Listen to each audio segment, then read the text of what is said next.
I live in rural Arkansas. And if you don't understand why people in rural Arkansas or rural America vote Republican, it's because of fear and jealousy. Jealousy that somebody has it better than they do, that they work their asses off, and most of them do. More education, because the education here is at the bottom of the tier. Maternal mortality, low. Education, low. Quality of living, low. Infrastructure, super low. There's no industry. There's no hope for these young kids in rural Arkansas to have a job. We had a chance to vote Chris Jones, an actual rocket scientist like myself who was educated and had a plan to bring jobs and infrastructure to Arkansas. But the people I talked to in rural Arkansas will not vote for him because of his color of his skin. And they weren't nice when they described the color of his skin. Hello everyone, how are you doing today? Welcome back to the channel. My name is Amy and this is Trending Pulse Worldwide, and I'm so glad to have you today. If you're new here, I break down the real stories behind what's going on in America and also around the world. Now, let's talk about something that's becoming really hard to ignore. Why are poor Americans, especially in these MAGA states, the red states, voting against their own interest and survival? Because these red states, the same ones that shouted the loudest for Trump, are now facing some of the harshest consequences. And we are talking about closed hospitals, failing schools, no healthcare, and communities that are literally falling apart, while the leaders they elected keep making empty promises or cutting more vital programs. So today, we're going to look at real voices, real Americans from places like Arkansas who are waking up to what's really happening. So let's watch the full clips together and then I'll come back for a full breakdown. So they voted for a sycophant,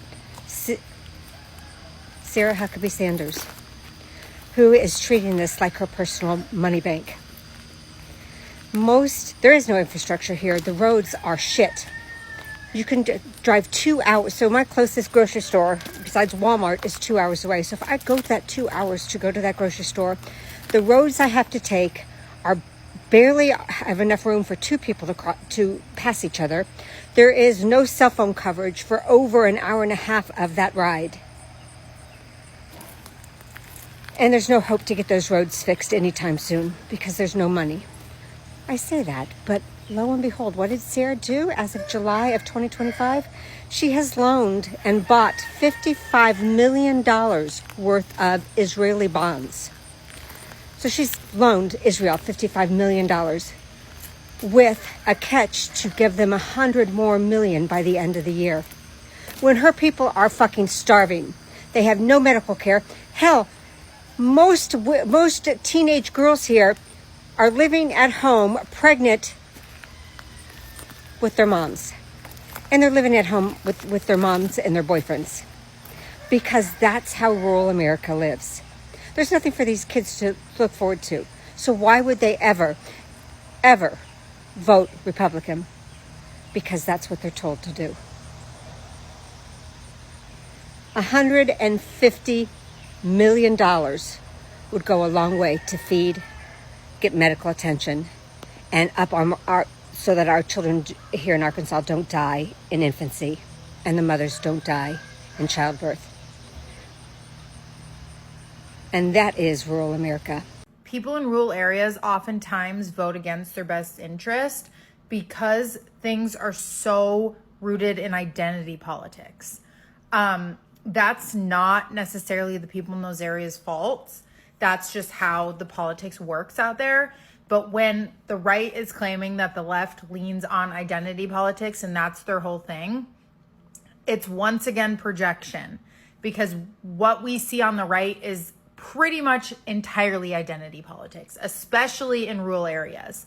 If you look like them, talk like them, have lived among them, they are more likely to vote and trust you. That's human nature. No matter what their actual policies are. So someone comes in to like shake things up, you don't fit in. And so they're not going to vote for you. Like that is the easy answer to why rural areas vote against their best interests. But I just think it's funny because they're always yelling at their left about identity politics when their whole thing is identity politics. Why, oh why do poor white people vote against themselves time and time again?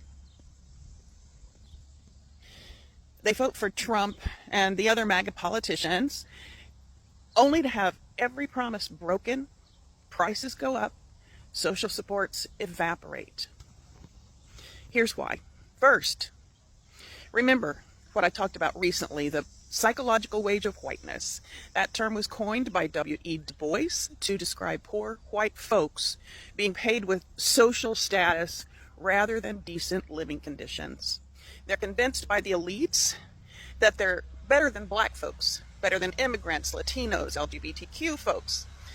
They're convinced that being white puts them in the same league as the elites. Of course, the elites know otherwise, but the poor whites buy it because they're grasping at straws. Second, they are convinced that the people they're supposedly better than are the big threat in their lives. Not the rich, not the corporations or the politicians, but immigrants, black folks, welfare queens, LGBTQ, criminals, you know, the usual scapegoats. Third, the elites promise protection to poor white folks. A politician comes along and says, I'll keep those people in their place, or I'll kick them out, or I'll lock them up. Or, more politely, I'll defend your values. They don't say, I'll make your life better. Well, they say it, they just don't mean it. They'll say, I'll make sure they don't get ahead of you. Fourth, they vote for the punishment, not the policy. When a law gets passed that slashes public housing or school funding or food aid, they think, good, that'll stop those lazy freeloaders. And they do some mental gymnastics that make them believe it's worth losing those things for their own families in order to see those problematic black people and immigrants and so forth being punished. It gets to a point where just seeing those guys being punished is reward enough, which is pretty sick, but that's how behavior works. Their housing, schools, and groceries are on the chopping block too, but they blame that on Biden. Always a scapegoat. They get hit by the same policies they were told would punish the others, and they blame the wrong people. The system fails them, but they've been trained to blame the scapegoats, not the cause, which is the rich people, the people they voted for. So they think the problem is still those people, not the fact that they were personally manipulated by the people they voted for. They're basically saying, I'll take the hit as long as you don't help them, or worse, as long as you hurt them. That is the psychological wage Du Bois was talking about, the trade-off between material security for racial status. And that's a crying shame, folks. All right, now let's really get into it, because this is not just about a few states struggling. This is about an entire political culture, especially in MAGA America, that's collapsing under the weight of its own denial. Let's start with the truth. The poorest, the sickest, the most underfunded states in America are mostly red states. And yet, they keep voting for the same politicians who gut their services, slash their benefits, and also ignore their pain. Take, for example, Arkansas. That woman in the clip said it best. Her governor is sending money outside the state while people in a town can't get proper medical care. And it's happening all over. SNAP benefit cuts, Medicaid is reduced or removed, schools are underfunded, jobs are gone. And what do they get in return? A slogan, a flag, a rally. And funny enough, some of these voters didn't choose Trump because they thought or believed he would help them. They chose him because he made them feel powerful, because he said out loud the things they were thinking, especially if it meant others, especially the black and brown communities, would suffer. And some folks didn't vote for Kamala Harris, not because she lacked experience, but because they couldn't handle the idea of a black woman in power. And now they're finding out the hard way that hate doesn't pay the bills, that racism doesn't keep the lights on, and owning the libs doesn't get your grandma her insulin. And you see, they thought Trump was going to punish other people, but now it's hitting them very hard. And you know, the worst part is they still don't want to admit that they were wrong, because admitting that means facing the truth, that the people they were taught to hate might have actually had their back. So where does this go from here? Well, that depends. Will these communities wake up and demand better? Or will they dig deeper into denial even after everything around them has fallen apart? Well, so guys, that is all I had to say. That was just my opinion. I want to hear from you. Why do you think so many people voted against their own interest, even when it's clearly hurting them? Drop your thoughts in the comments. I want to hear from you. Let's talk about it.